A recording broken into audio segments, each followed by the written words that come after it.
ఈరోజు సువార్త భాగంలో కొన్ని మాట్లాడితే నాకు తెలిసినంత వరకు నేను మాట్లాడాలనుకుంటున్నాను. దేవుని వాక్యం చదువుతున్నాము. యోహాను సువార్త 5వ అధ్యాయం 19 నుండి 29 వరకు. కాబట్టి యేసు వారికి సిద్ధపరిచాడు.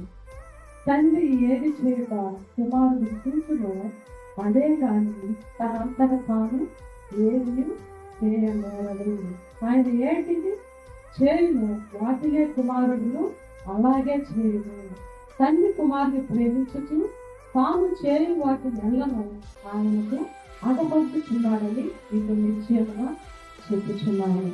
ప్రార్థన చేస్తున్నాను. పరిశుద్ధుగా ప్రేమమైన మీ పరిశుద్ధ భావాలు తండ్రి, గడిచిన దినమంతయు నా తండ్రి, గడిచిన వారమంతయు నా ప్రభువా మీ కృపలో మమ్మల్ని భద్రపరిచి ఈ రీతిగా మమ్మల్ని సజీలకులో ఉంచినందుకు వందనాలు నాయన. అయ్యా చిన్న మందగా చేరి నిన్ను స్తుతించి ఆరాధిస్తున్నందుకు మీకు వందనాలు, ఎనలేని స్తోత్రాలు ప్రభువా.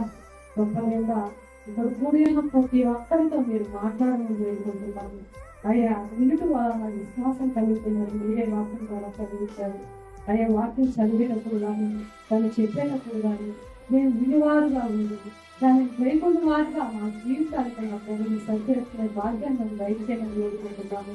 ఇప్పుడు చెప్పేది మాట నా ప్రభువా, ఎంతోమంది బోధకులు మా తండ్రి, టీవీలలో మా తండ్రి, తెలుగులో మా ప్రభువా ఎంతో మా ప్రభు వాక్యాన్ని కాబట్టి పుస్తకపరుస్తున్నారు.